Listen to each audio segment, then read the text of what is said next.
everybody, this is Eric Worre, and welcome to NetworkMarketingPro.com. I am your host, Eric Worre, and this, my friends, is the Thunder Show, a.k.a. the Internet's most passionate MLM program. And no, I was just kidding with you. That's not how we open it up, but this is Network Marketing Pro, and I'm here at the Wine Library with Gary Vaynerchuk, superstar of the moment around the world. And I will tell you, for all of you that watch Network Marketing Pro every day, Gary is responsible for the creation of Network Marketing Pro. We sat down here in this office in February of this year, and I paid him $10,000 for a couple hours of time. And I will tell you this, it's some of the best money I ever spent, because a month later, March 11th, we launched Network Marketing Pro, and it started small, and it's grown to become something the biggest in my niche, but something very substantial. Niche, by the way. Niche. I got yelled at so hard in the UK at a talk I gave the other day. Well, the UK, they always are. They're like, they were mad. Particular about the word. All right. So anyway, the part of the reason why I'm here, we're going to talk about a whole bunch of different things, and but Gary's just come out with a new book called Crush It, and this book you can get for how much? 14 bones. $14. You can buy this book, and I spent $10,000 just to get a lot of the information that you provided here for $14. A lot of it. Yeah. We talked for 2 hours, and we talked about finding the passion and figuring out a way to connect to the audience and bringing content and the different ideas, authenticity, the whole thing. And we're going to talk about some of those things. But the fact that you can get this for $14 is ridiculous. I don't think anything's going to replace consulting time, because somebody can... Because it's detailed. Yeah, detailed, and it's very specific, and it, like I say, it was really good money spent for me. So if any of you are looking for, want to take something and really blow it up and you can afford it, I would recommend, if you can get your time. I don't even, your time's getting a little tough right now. It's gone. Yeah. So, and I was just down at Vaynermedia yesterday, saw the boys down there, and it's a fun little operation. Everybody's busy bees, all on their computers, but... I'm going to give you just a little shortcut, some of the background, then we'll talk about it. Gary has had lots of success. Most recently, in the last 2-3 years, he's just kind of blown up, right? Yeah, there's been a lot more attention, a lot more notoriety, opportunity. It's been a nice run. So he started off, we'll get into his background a little bit more, but I will tell you, he started a small wine store here with his family wine store. My dad started a store. And I still always say my dad accomplished a lot more than I ever will. I mean, he came to this country with no language and no money, and built part-owned 2 liquor stores, 78, 80, in 5 years. In 5 years from coming to this country with no money, no cash, he owned 2 liquor stores. So, that's a big deal to me. Yeah. So we had a store. It was really on the East End over here on one level. This is a 3-story, much bigger store. You should see this place. It's humongous. I've never seen a wine store this big. You should take some footage. I will. Yeah, I will. It's crazy. So then I got involved in my high school years and took over operations when I was 22, and grew the business from a $3 to $4 million a year business to a $40, $50 million a year business in a 7-year period. Now, I would tell you, growing a wine retail establishment to $50 million a year... It's hard. Well, not only is it hard, how many... are you in the top 3 or 4 in the country? Yeah, there's 3 or 4 or 5 players like us. Yeah. Indies. And it's hard. As I've learned, retail, in comparison to some other opportunities that are out there, is difficult. Yeah. So anyway, Gary has... He built up the wine business, did very, very well, and then he started this thing called Wine Library TV. And if you haven't watched it, you should go watch that program. If you're interested in wine, or if you're just interested in branding, go watch that program, because I haven't watched all the shows, but I've watched a lot of the shows. And then he created GaryVaynerchuk.com, which was important. Very important, talking about branding and business and ideas and trends and all these different things. And I watched every one of those shows. Thank you. And from there, he's kind of he's become a speaker, and he's got, how many people follow you on Twitter today? 850,000. 850,000 people follow you on Twitter, and you've got all this Facebook presence, you've got all this huge traffic. How many people watch your Wine Library TV program? About 100,000 a day. About 100,000 people a day to watch a 20 or 30 minute online video, wine show. Drinking wine right here? Yeah. It's mind-boggling to me. And then you've become a speaker, and you've done a lot of keynotes, and now you're an author. Yep. This is the first of a 10-book deal that you just finished, right? Yep. And I've gone through this, and I want to talk about some of these different things because Please. it's really important for our audience. There's so many branding lessons inside of this, and there's so much community building and personal development and personal growth that's tied into this thing. I've grown so much since I launched my program on March 11th. But one of the big things that you talk about is authenticity. Now, being totally transparent, being totally authentic. There's two camps in this world. One says, fake it till you make it. Just get out there and spin the plates and don't let anybody see behind the curtain. Mm-hmm.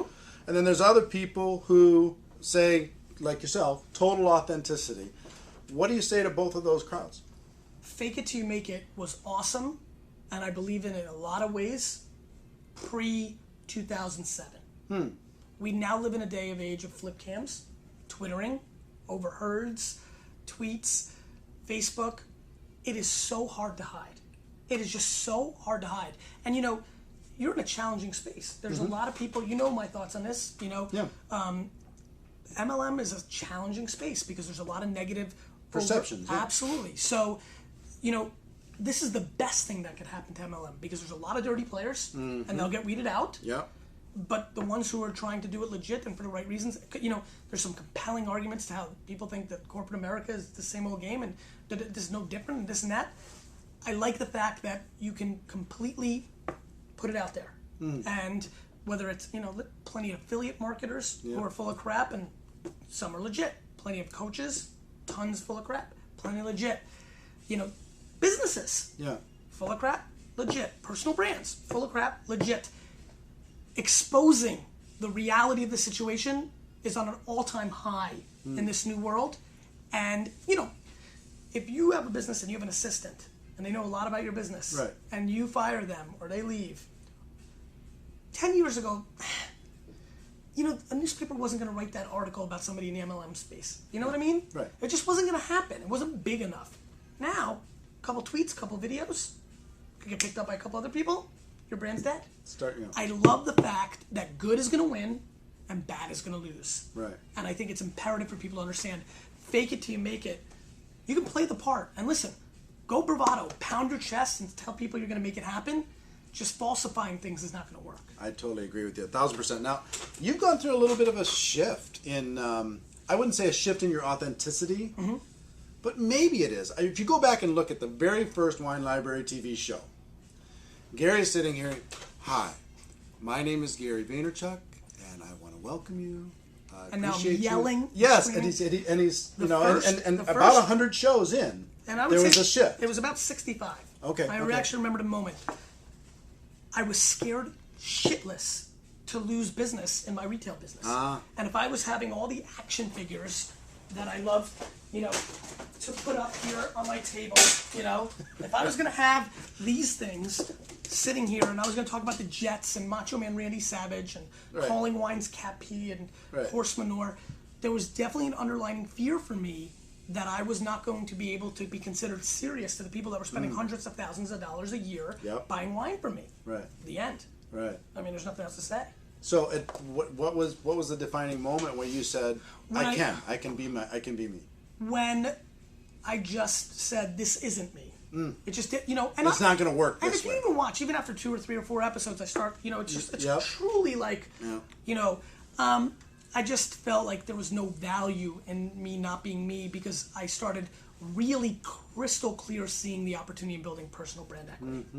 All right, cool. Well, let's talk about passion. I mean, this says cash in on your passion.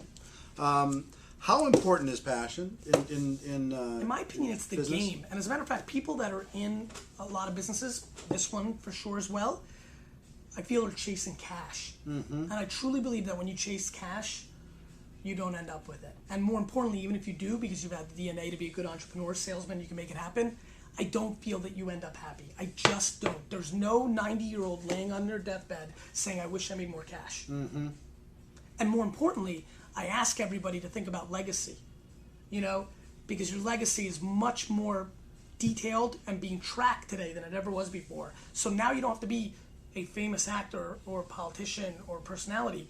Almost everybody is virtually creating their legacy. Right. And I always say legacy is greater than currency. I really think about decisions that are going to impact me or make my grandkids look at me and say, are they proud? And they aren't. If you do your passion, whether that's, there's a lot of people in, selling products that are watching this. Yep.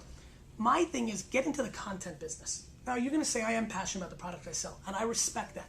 But I will debate that you may be more passionate about other products. You may be more passionate about fishing. You may be more passionate about rock climbing or yoga or gardening or the Cincinnati Reds. I truly, firmly believe that if you take that business savviness and salesmanship that you have and apply it to your passion and create content, whether video, the written word, audio, that you will build a bigger business because the sweat equity you put in, the 16 hours a day, it's not going to be about building a landing page and SEOing it and converting. Yeah. It's not building a real business. Right. Oprah and Anderson Cooper don't care about SEO. Right. You know what I mean? And so I think if people realized how fun it is to talk about the things you love every day. Well, and here's the, let me please. Here's the difference. The difference is when you created Wine Library TV, you weren't doing it to sell more wine. That's right. You were doing it to build brand and talk about something that you loved and be able to just kind of rant about it and have fun with it and build community and build brand. So I think a lot of people in the network marketing space, they shortcut it and it becomes dirty marketing. It's all sprint. They go straight. Sprint. You know what I mean? They go straight for the jugular. Hi, I'd like to meet you. Now I want to sell you something. And everybody just goes, that is so gross. Go away, unfollow, unfriend, leave me alone. It doesn't work. Right. Well, it might work for a second for those people who are bombarding people with spam or whatever, but it doesn't give them any joy. It doesn't give them any lasting wealth. It's prostitution instead of marriage. Right. It just is. I mean, it's very obvious that people that play in the speed game, lose. So let's say that tortoise and hare.